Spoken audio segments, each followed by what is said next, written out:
मलाई नै दरबारिया भन्छन् लुवागेहरू। यस्तो पनि दरबारिया हुन्छ? म बाहेक त जम्मै बुझ्ने नेपालमा, म बाहेक त जम्मै क्रान्तिकारी। जबसम्म समाज त्यस्तो हुँदैन तबसम्म मेरो पार्टी खोलाएको सार्थकता हुँदैन र म त्यस्तो समाजको निर्माणमा निस्किएको छोरो पो हुँ त बाबु। नेपालमा साइन्टिस्टहरू छैनन्, नेपालमा बौद्धिकहरू छैनन्। एकजना बोल्नु पर्दैन यसलाई लिएर? जुन राज संस्थाले यो देश बनायो त्यो राज संस्थाको कुनै योगदान छैन भन्नु त सानो हिम्मत हो र? कम्मर मात्रै बर्काएर हुन्छ?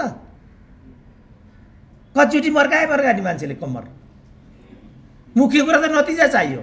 8 करोडभन्दा माथि 1 रुपियाँ पनि खर्च गरेको रहेछ भने त्यो पैसा कुन हो यदि पत्ता लाग्यो भने त्यो पैसा म घर घरानामा तिर्दिन्छु। अहिलेको नेताले, कुनै पनि नेताले 1 रुपियाँ पनि, इभन ए सिंगल पेनी गोजीबाट खर्च गरेको छैन। यदि यो पुष्टि भएन भने म आफ्नो डिग्री च्यातेर फालिदिन्छु। अब बाबुरामजी अहिले भन्नुहुन्छ मलाई लज्जा बोध भयो। ढिलो भएन? मलाई थाहा छैन पैसा नतिरी पद पाइँदैन भन्ने कुरा, मलाई थाहा छैन पद पाउन जेठी सासु हुनुपर्छ भन्ने कुरा।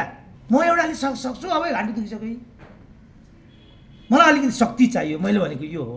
मान्छेले ठानेको होला, यिनीहरूले त ठानेको छ सुरेन्द्र केसी राजदूत हो। राजदूत कत्रो पद हुन्छ मलाई थाहा छैन, राजदूत कसरी पाइन्छ मलाई थाहा छैन। तिलक परियार त राष्ट्रपति बनाइदिए पनि हुने मान्छे हो नि, उनलाई कसरी बेआब्रु त्यहाँबाट बेदखल गरे भन्ने कुरा मलाई थाहा छैन। त्यति पनि म थाहा पाउँदिनँ होला। एउटा पद हो भनेदेखि त म पनि एउटालाई समात्थेँ। मणि थापा मन्त्री भइसके गाँठे यो देशमा। नेतालाई त एकैचोटि अब हामी तुरुन्त अर्को जनसेना गठन गर्छौँ र प्रतिक्रियावादीको टाउकोमा घातक हमला गर्छौँ भनिदिनुपर्छ, अनि मात्रै ताली बज्छ। रविन्द्र श्रेष्ठ भनेको त प्रचण्डसँग टक्कर लिने नेता पो हो त। हेर्दा आज कहाँ पुगे रविन्द्र श्रेष्ठ। कैयौँ मान्छेमा कस्तो भ्रम छ भने सुरेन्द्र केसी नै ठुलो प्रोफेसर हो भन्ने छ कैयौँमा। म जति गए गुज्रेको प्रोफेसर त मैले टिभीमा देखेकै छैन। राजाहरूमा भ्रष्टाचार हुन्छ भनियो, राष्ट्रिय सम्पत्तिको दुरुपयोग हुन्छ भनियो। त्यसो भने 30 वर्षमा त्यस्तो सम्पत्तिको दुरुपयोग कति भयो, यो 30 वर्षमा कति भएन हिसाब गरौँ न। को मसँग डिबेट गर्न आउने? यी पनि डिबेट गर्न आयो हुन्छ। अहिले बाबुराम, प्रचण्ड, केपी ओलीहरूले भनेको लोकतन्त्र चाहिँ कुन चाहिँ किताबमा पर्छ त? यो हो प्रश्न। मसँग लड्दैको मोर्चामा लड्दैको एउटा साथी घाइते अवस्थामा नै मलेसियामा काम गर्दैछ। एउटा जिल्लाको तहको कार नचढ्ने माओवादी भन्ने त नेतै छैन अरे जिल्लामा। एउटै नेताले 32 करोड, सबभन्दा तल नारायण काजी श्रेष्ठ 35 लाख, सबभन्दा माथि केपी ओली 32 करोड। 1 रुपियाँ पैसा माधव कुमार नेपाल जम्मा एकपल्ट जानुभएको छ त्यहाँ। 7,000 को बिल आएको छ, त्यो बिल पनि राज्यले तिरेको छ। संयोगले उहाँ डाक्टर बाबुराम भट्टराईको जेठी सासु हुनुहुन्थ्यो, उहाँलाई नै ल्याएर उहाँले लोकसेवा आयोगको अध्यक्ष बनाइदिनु हो। समुपस्थित सम्पूर्ण मित्रहरू, पत्रकार साथीहरू, अब हाम्रो नेपालीहरूको एउटा पुरानो परम्परा आफ्नो कुरा भन्ने, अरूको कुरा नसुन्ने, त्यो आज पनि यहाँ देख्न पाइयो। उहाँहरूले नै ठुल्ठुलो आदर्शको बखान पनि ठोकेर जानुभयो। अब अर्कोतर्फ हामी एउटा वैकल्पिक जनताको लोकतन्त्रको कुरा पनि गर्दैछौँ। अब त्यो वैकल्पिक लोकतन्त्र कस्तो हुने? किनभने हामीहरूले अनेकौं व्यवस्थाको एकपछि अर्को विदाई गर्दै आजसम्म आइपुगेको एउटा यस्तो स्थिति छ। त्यो स्थितिका बीचबाट हाम्रो लेखकले चाहिँ यही पुरानै नाम तर विकल्पको एउटा भावना लिएर आउनुभएको छ। त्यसकारण सर्वप्रथम म यो भावनाको लागि उहाँलाई शुभकामना भन्न चाहन्छु र यस पुस्तकको पूर्ण सफलताको पनि कामना गर्दछु। त्यसपछि जो मलाई मौका उहाँले उपलब्ध गराउनु हो, किनभने यो मौका पनि यहाँ त आफ्नालाई दिने चलन छ। अघि हाम्रो युवा नेताले मिडियाको कुरा पनि गर्नुभयो। मिडिया पनि उनीहरूले नचाहेको त आर्टिकलै प्रकाशित हुँदैन। मिडियाको इतिहास पनि छोटो त छैन फेरि। त्यसकारण जसलाई हामीले लोकतन्त्रको रूपमा अभ्यास गरेका छौँ, साह्रै ठुलो चुनौतीको प्रश्न त्यो छ। हामी आफूप्रति त इमान्दार हुनु पर्यो नि। जस्तो उदाहरणको लागि हाम्रो आहुतिजी त कुनै नयाँ नेता त होइन। हाम्रो पिटरजी यहाँ हुनुहुन्छ, उहाँ पनि कुनै नयाँ नेता त होइन, पुरानै नेता, वरिष्ठ नेता। कतिलाई म चिन्दिनँ होला, यहाँ 1 से 1 वरिष्ठ नेताहरू यहाँ पनि हुनुहुन्छ होला। आउतीजीले के भनेर जानुभयो भने नेपालको इतिहासमा राज संस्थाको के योगदान छ र? यो त ठुलो चुनौती हो नि। जुन राज संस्थाले यो देश बनायो त्यो राज संस्थाको कुनै योगदान छैन भन्नु त सानो हिम्मत हो र? मेरो बाबुको मलाई बनाउने योगदान छ कि छैन? माइनस मेरो बाबु मेरी आमा, मेरो के अस्तित्व छ? आमा बुवाले यो रगत दिनुभयो, यो ज्यान दिनुभयो, यो शिक्षा दिनुभयो, त्यसपछि म हुन सकेँ नि त। तर मेरो बाबु कति क्रान्तिकारी थिए होला? मेरी आमाले त क्रान्तिको कुरा सुनेकै थिएन होला। त्यस्ता प्रतिक्रान्तिकारीहरूले आउती जस्तो क्रान्तिकारी छोरा जन्माउनु कतिको उचित हुन्छ? यही हो नि त प्रश्न। त्यसकारण लेनिनले भन्नुभयो पिटर द ग्रेट, माओले भन्नुभयो चाइङ द ग्रेट। चाइङ किङ जसको नाममा चाइना भन्ने देशको नामाकरण भएको छ र त्यो देशको निर्माण भयो जहाँ उहाँहरूले क्रान्ति गर्नुभयो, कम्युनिस्ट पार्टीको स्थापना भयो। यसलाई कसरी हेर्ने भन्ने प्रश्न हो। अब नेपालमा पृथ्वीनारायण शाहले जो अभियान चाले त्यो कस्तो अभियान हो? कतिको विचारमा गोर्खा साम्राज्यको विस्तार हो, कतिको विचारमा यसले हाम्रो राज्य खाइदिइसकेको छ, त्यसकारण उसको अभियान खुनी हमला हो। त्यसो भने बेलायत कसरी बनेको? जर्मनी इटाली कसरी बनेको? नजिकको भारत कसरी बनेको? हाम्रा नेताहरू मैले देख्दा इतिहास बुझ्न र व्याख्या गर्नमा चुकेका हुन्। जे आउतीजीले भन्नुभयो त्यहाँ चुकेका होइनन्। जस्तो प्रचण्डकै कुरा गर्दा प्रचण्ड एउटा अवधिसम्म सही नियतले क्रान्तिमा होमेको भन्ने छ। 57 साल होला, 60 साल होला, 52 सालदेखि त्यो अवधिसम्म उहाँ सफा नियतले क्रान्तिमा होमिएको भन्ने छ। त्यसपछि उहाँले नियत बदल्नु भएको भन्ने छ। त्यसकारण उहाँले के भन्नु भने नियतै गलत थियो भन्ने कुरा म मान्दिनँ। तर मेरो विचारमा काहीँ न काहीँ उहाँहरूले नियत बिगार्नु भएको छ। उदाहरणको लागि एउटा कार्यक्रममा म प्रचण्डसँग आफै वक्ता थिएँ। त्यहाँ उहाँले के भन्नुभयो भने यो नेकपाको एकीकृत सम्बन्धी जो ड्राफ्ट गर्ने कागज थियो त्यो कागजको ड्राफ्ट नै आउतीजीले गर्नुभएको। तर भोलिपल्ट एउटा यस्तो प्रसङ्ग पर्यो, खालि व्यक्तिगत प्रसङ्ग, त्यसपछि उहाँले त्यो एकता प्रक्रियालाई छोडिदिनु भयो। उहाँले नियतले त्यो ड्राफ्ट गर्नुभएको थियो कि त्यो ड्राफ्टमा आफूले भने जस्तो कुरामा संशोधन गरियो कि अरू केही कुरा भयो र उहाँ वैज्ञानिक समाजवादी पार्टीतिर लाग्नुभयो त? एउटा दृष्टान्त मात्रै हो आज आउतीजी भएको हुनाले। त्यसपछि कमलजी जस्ता युवाहरू विकल्पको खोजीमा निस्किनु भएको छ। मैले उहाँलाई बुझेको चाहिँ त्यहाँ हो। जनयुद्ध लडेर आउनु भएको होला। हिजो एउटा भाइले यहाँ भेट्यो मलाई बागबजारमा, पारीपट्टि रहेछ, आयो, डाक्टर साहेब हजुरले त जे भए पनि यस्तो कुरा भन्यो, पल्याक पुलुक हेऱ्यो। किन पल्याक पुलुक हेरेको तिमीले भने मैले, हजुर म पूर्व लडाकु हुँ अनि यहाँ माओवादीहरूले देख्यो भने कुटलान् कि भनेर डराएको पो भन्छ गाँठे केटो त। कस्तो पूर्व माओवादी लडाकु रहेछ अनि किन त्यस्तो डर हुन्छ तिमीहरूलाई भन्दा, होइन हजुर एकदम आलोचनात्मक बोल्नुहुन्छ, सुरेन्द्र केसीसँग भेट्ने भनेर हामीलाई ब्ल्याक लिस्टेड गरिदिन्छन्, त्यसकारण हामीलाई खतरा हुन्छ हजुर। हाम्रो त के समस्या छ र, मसँग लड्दा लड्दैको, मोर्चामा लड्दा लड्दैको एउटा साथी घाइते अवस्थामा नै मलेसियामा काम गर्दैछ डाक्टर साहेब। आज हाम्रो त रोदनै कस्तो छ त्यो लडाकुले भनेको। अब प्रश्न आयो ती लडाकुहरूले किन जनयुद्ध गरेका थिए? प्रश्न आयो नि। भ्रममा उनीहरू आबद्ध भएका थिए, सचेतनतापूर्वक आबद्ध भएका थिए। माओवादी जनयुद्ध विचलन गरेको हो कि होइन? हो भने तिनीहरू के भन्छन्, होइन भने हाम्रो आवाज ठुलो किन छ? किन डराउनुपर्छ सुरेन्द्र केसीसँग? मैले मेरो व्यक्तिगत कुराको लागि हिसाब किताबको आवाज उठाएको हो र? किन मूल्याङ्कन हुँदैन त फेरि हाम्रो आवाजको? त्यसको खोजी उहाँले यो किताब मार्फत गरेको होला भन्ने मेरो ठम्या चाहिँ त्यो छ। मैले त्यसरी बुझेको छु। अब शास्त्रीय रूपमा भन्ने हो भने त पुस्तकको शीर्षकबाट नै भन्ने हो भने त वास्तवमा सेन्स आउँदैन। किनभने लोकतन्त्र भनेको के हो भन्ने प्रश्न महत्त्वपूर्ण हुन्छ। के हो त लोकतन्त्र भनेको? केलाई लोकतन्त्र भन्ने? त्यो कुरा उद्घाटित भयो जस्तो मलाई अहिले पनि लागेन। त्यसकारण लोकतन्त्र निरपेक्ष हुँदैन, यो सापेक्ष कुरा नै हो।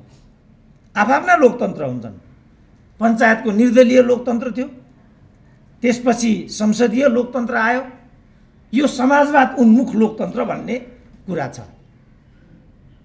त्यो समाजवाद उन्मुख लोकतन्त्र भनेको चाहिँ कस्तो हुन्छ? सबभन्दा ठुलो ठगी यहाँ छ। समाजवाद पनि सापेक्ष नै हुन्छ कि पुँजीपतिहरूको समाजवाद हुन्छ कि तल्लो वर्गको समाजवाद हुन्छ? कुनै अर्को समाजवाद हुँदैन त्यहाँ। लोकतन्त्र पनि त्यही हो। पञ्चायतको लोकतन्त्र 2224 राजा महाराजाहरूको, दरबारियाहरूको, एक खालका पुँजीपतिहरूको त्यो प्रजातन्त्र थियो पञ्चायतको प्रजातन्त्र। त्यसपछिको प्रजातन्त्र अर्को खालका मान्छेहरूको प्रजातन्त्र हुन पुग्यो। अहिले बाबुराम प्रचण्ड, केपी ओलीहरूले भनेको लोकतन्त्र चाहिँ कुन चाहिँ किताबमा पर्छ त? यो हो प्रश्न। यसको उत्तर नदिनेले यहाँ आएर कम्मर मर्काउनुको केही पनि अर्थ छैन। कम्मर मात्रै मर्काएर हुन्छ? कतिचोटि मर्काए नि मान्छेले कम्मर। मुख्य कुरा त नतिजा चाहियो। तिमी के भन्छौ, के स्पष्टीकरण दिन्छौ त्यो होइन। मुख्य कुरा तिमीले के दियौ त्यो चाहिँ हो। के दियौँ त हामीले जनतालाई? भारी बोक्ने जनतालाई के दियौँ? मजदुरलाई के दियौँ? किसानलाई के दियौँ? लडाकालाई के दियौँ? दिदीबहिनीहरूलाई के दियौँ? के दियौँ त हामीले उनीहरूलाई? आजसम्म हामीले ढाँट्यौँ, आजसम्म ठग्यौँ। अब त्यो सम्भव छैन। अब आफ्नो किता क्लियर गर्नुपर्छ। अब त्यो वैज्ञानिक समाजवाद भनेर, प्रजातान्त्रिक समाजवाद भनेर, नौलो जनवादी क्रान्ति भनेर, पुरानो जनवादी क्रान्ति भनेर, समाजवाद उन्मुख भनेर हुँदैन। अब मान्दैन मान्छेले। हिजो एउटाले भन्दै थियो जिल्ला तहमा कुनै एउटा जिल्लाको, यहाँ माओवादी अघिवाला भइदिएको भए स्वाद पर्थ्यो, किन उहाँहरू त अरूको कुरा सुन्नेवालै होइन।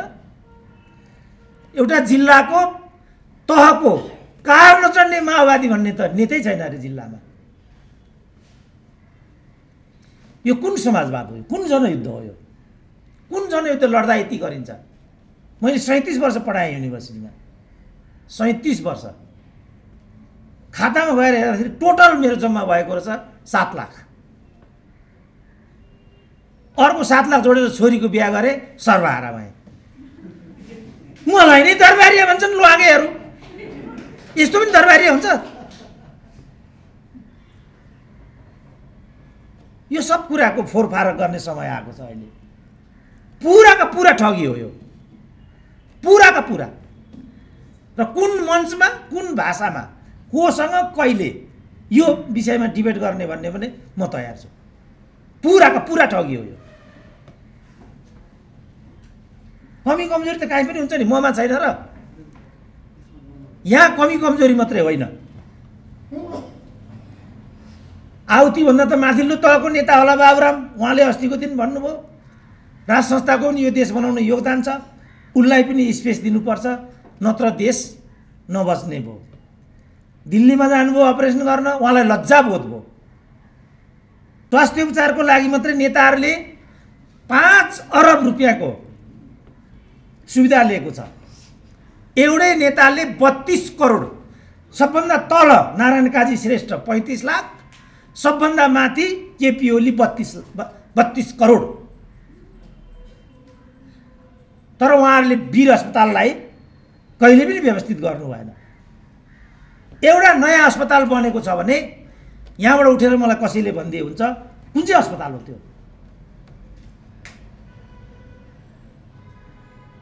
अनि यो के हो त? यो यस्तै हुन्छ लोकतन्त्र?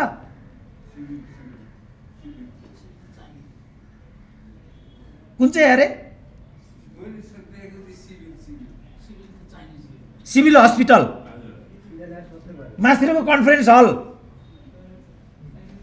मास्तिर कन्फरेन्स हल।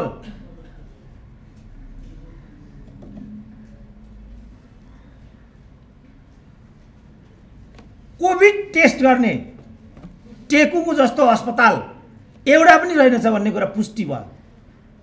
3टा भेन्टिलेटर भन्ने कुरा पनि पुष्टि भयो।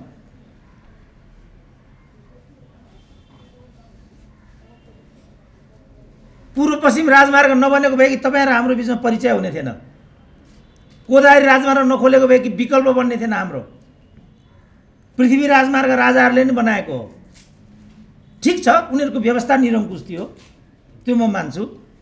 तर निरङ्कुशताको अतिरिक्त राष्ट्र निर्माणमा कुनै विगतले योगदान गरेको छ भने इतिहासमा त्यसको के स्थान हुन्छ? नेताहरूले यो बारेमा प्रश्न हुनुपर्छ। अब राजाहरू ऐयासी हुन्छन् भनियो, राजाहरूमा भ्रष्टाचार हुन्छ भनियो, राष्ट्रिय सम्पत्तिको दुरुपयोग हुन्छ भनियो। त्यसो भने 30 वर्षमा त्यस्तो सम्पत्तिको दुरुपयोग कति भयो? यो 30 वर्षमा कति भएन? हिसाब गरौँ न। को मसँग डिबेट गर्न आउने? यी पनि डिबेट गर्न आयो हुन्छ। ल, स्वास्थ्य उपचारकै कुरा गरौँ। राजाहरूले टोटल 250 वर्षमा 8 करोडभन्दा माथि 1 रुपियाँ पनि खर्च गरेको रहेछ भने त्यो पैसा कुन हो? यदि पत्ता लाग्यो भने त्यो पैसा म घर घरमा तिर्दिन्छु। अहिलेको नेताले, कुनै पनि नेताले 1 रुपियाँ पनि, इभन ए सिंगल पेनी गोजीबाट खर्च गरेको छैन। यदि यो पुष्टि भएन भने म आफ्नो डिग्री च्यातेर फालिदिन्छु। वीर अस्पतालमा नेताहरूको लागि अलग कक्ष छ। वीर अस्पतालमा त्यो कक्षमा आजसम्म 1 जना नेता उपचार गराउन गएको छैन र त्यहाँ जालो लागेको छ। माथि दिदीबहिनीहरू करिडोरमा सुत्केरी अया अया भन्दै रुँदै रुँदै करिडोरमा बच्चा जन्माइरहेका हुन्छन्। वीर अस्पतालको कुरा हो यो। 1 रुपियाँ पैसा माधव कुमार नेपालसम्म एकपल्ट जानुभएको छ। त्यहाँ 7,000 को बिल आएको छ। त्यो बिल पनि राज्यले तिरेको छ।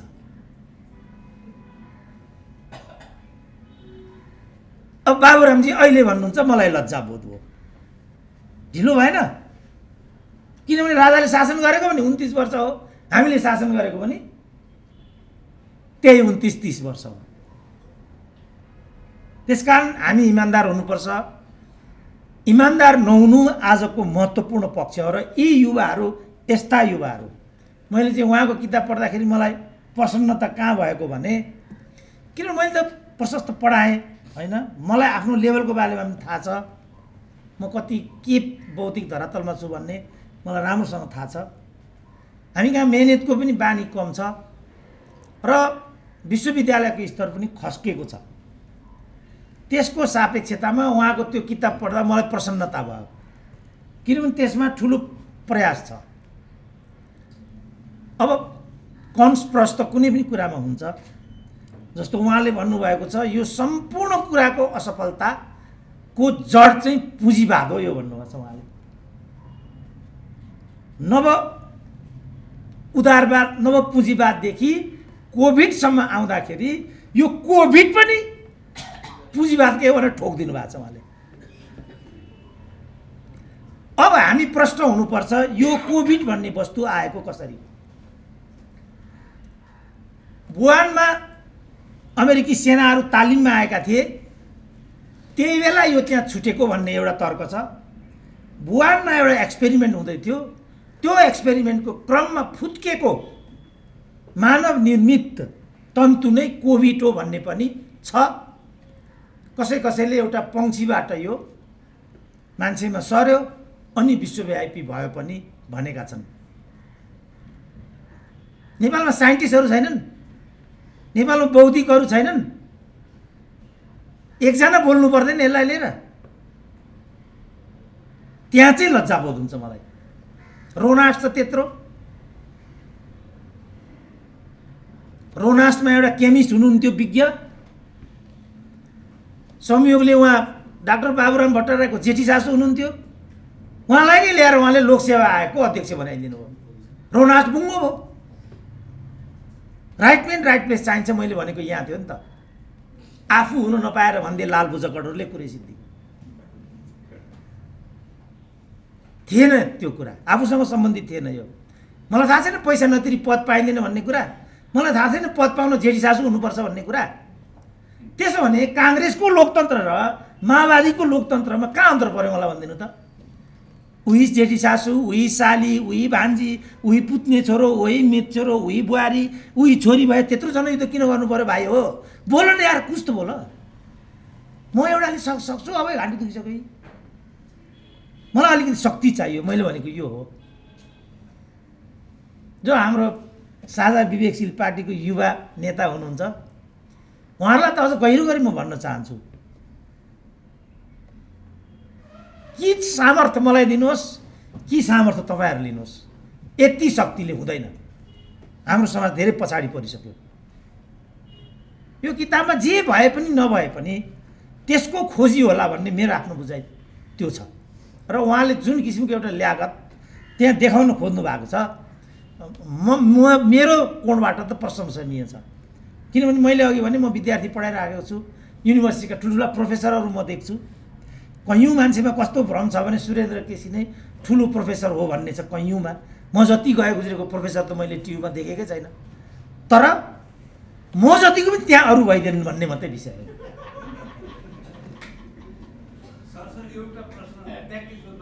किन पाइँदैन? म त साझा किताब हो नि।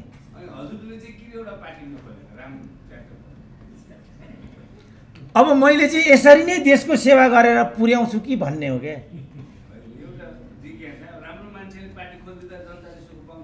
होइन बाबु, समाज राम्रो छैन नि त।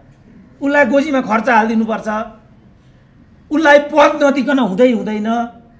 जबसम्म समाज त्यस्तो हुँदैन तबसम्म मेरो पार्टी खोलाएको सार्थकता हुँदैन र म त्यस्तो समाजको निर्माणमा निस्किएको छोरो पो हुँ त बाबु।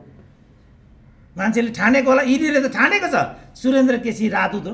राजदूत कत्रो पद हुन्छ मलाई थाहा छैन। राजदूत कसरी पाइन्छ मलाई थाहा छैन। भर्खरै प्रदेश नम्बर 2 मा एकजना मुख्य भए, कसरी ती मुख्य भए भन्ने कुरो मलाई थाहा छैन। तिलक परियार त राष्ट्रपति बनाइदिए पनि हुने मान्छे हो नि। उनलाई कसरी बेआब्रु त्यहाँबाट बेदखल गरे भन्ने कुरा मलाई थाहा छैन। त्यति पनि म थाहा पाउँदिनँ होला। यत्रो सामन्तीको छोरो कन्ठै थाहा छ नि मलाई। म त यस्ता मान्छेको कसरी झगडा गर्न सकिन्छ, कसरी सामाजिक प्रतिष्ठा निर्माण गर्न सकिन्छ त्यसको खोजीमा पो निस्किराखेको छु त म त। त्यो समाज निर्माण गर्ने सपना हो मेरो। एउटा पद हो भनेदेखि त म पनि एउटालाई समात्ने। मणि थापा मन्त्री भइसके गाँठे यो देशमा। किनभने आजभन्दा 12 वर्ष अगाडि रविन्द्र श्रेष्ठ मन्त्री भइदिए। रविन्द्र श्रेष्ठ भनेको त प्रचण्डसँग टक्कर लिने नेता पो हो त। हेर्दा आज कहाँ पुगे रविन्द्र श्रेष्ठ। यो नियत हो कि नियति हो त? युवाहरूलाई मैले आह्वान गरेको यहाँ हो, एकैचोटि मान्छेलाई टाउकामा पुर्याइदियो भने हो यस्तो स्थिति उत्पन्न हुन्छ। क्रमशः युवाहरू अगाडि आउनुपर्छ। क्रमशः वार्ड अध्यक्ष हुनुपर्छ, मेयर हुनुपर्छ, एमपी हुनुपर्छ, डिप्युटी स्पिकर हुनुपर्छ, स्टेट मिनिस्टर हुनुपर्छ। अनि स्पिकर भएपछि प्रधानमन्त्रीको लागि, पार्टीमा नेतृत्व गर्नको लागि पञ्चायतले यसरी नै व्यक्तित्वहरूको निर्माण गर्थ्यो। अब अहिले त यहाँ लोग्नेलाई चित्त बुझाउन स्वास्नीलाई स्पिकर, नेतालाई चित्त बुझाउन अर्कोलाई यो भन्यो भने नपाएर भनिदिन्छन् तल। बुझेका मान्छे कम्ती हुन्छन् नबुझ्नेहरू नेपालमा। म बाहेक त जम्मै बुझ्ने नेपालमा। म बाहेक त जम्मै क्रान्तिकारी। मेरो विचारमा मैले जति ठुलो क्रान्तिकारी अभियान यो देशमा अरू कसैले गरेकै छैन। किनभने समाज रूपान्तरण सबभन्दा ठुलो क्रान्ति हो जो अहिलेसम्म भएन यो देशमा। जत्रै माओवादी युद्ध लड्नुहोस् न तपाईँ, समाज बदलेको छैन। समाज बदल्नुपर्छ। समाज बदल्ने प्रक्रियाको एउटा अङ्ग भनेको बौद्धिकता हो। र यो किताब त्यो ठाउँमा उभिन आएकोमा मलाई प्रसन्नता भएको छ। किनभने सूचना दिन्छ, यसले एउटा अभ्यास अगाडि लिएर आउँछ। यसले मेरो बौद्धिक परिवारमा यो प्रक्रिया जोडिन आएकोमा स्वभावतः मलाई प्रसन्नता भएको छ। तर नेताहरूलाई चित्त बुझेको छैन। किनभने यसमा नौलो जनवादी क्रान्ति परेन, मार्क्सवाद पनि परेन नि। नेतालाई त कस्तो रद्दी लाग्यो यो किताब। नेतालाई त एकैचोटि अब हामी तुरुन्त अर्को जनसेना गठन गर्छौँ र प्रतिक्रियावादीको टाउकोमा घातक हमला गर्छौँ भनिदिनुपर्छ। अनि मात्रै ताली बज्छ। नभए कहाँ ताली बज्छ? बज्दैन। मेरो विचारमा यो मोडल पुरानो भयो। अब हामीले मोडल बदल्नुपर्छ। कस्तो मोडल त्यसको एउटा प्रयास यो किताब हो भन्ने मेरो आफ्नो बुझाइ चाहिँ त्यो छ। त्यसकारण यसले जो एउटा तरङ्ग पैदा गर्ला भोलि बौद्धिक बजारमा, कन्स प्रस राम्रो नराम्रो जे होला जस्तो होला त्यसमा सहभागी हुन सकिन्छ। छलफल विचार आदान प्रदानहरू हुने नै छन्। अहिलेलाई भने यो एउटा बौद्धिक बजारको प्रवेशाङ्क हो। म लेखकको फेरि सफलताको कामना गरेर मेरो विचार सुनिदिनु भएको छ, किनभने अन्तिम वक्ताको विचार सुन्न धेरै गाह्रो हुन्छ नेपालमा, किनभने त्यति बेलासम्म टाउको खुट्टा कान टट्टाइसकेको हुन्छ। त्यसको अतिरिक्त मलाई चाहिँ सुन्ने तपाईँहरूले एउटा कष्ट बेहोरी दिनुभयो, त्यसको लागि सबैलाई फेरि एकपल्ट धन्यवाद दिएर म आफ्नो भनाइलाई टुङ्ग्याउन चाहन्छु। धन्यवाद।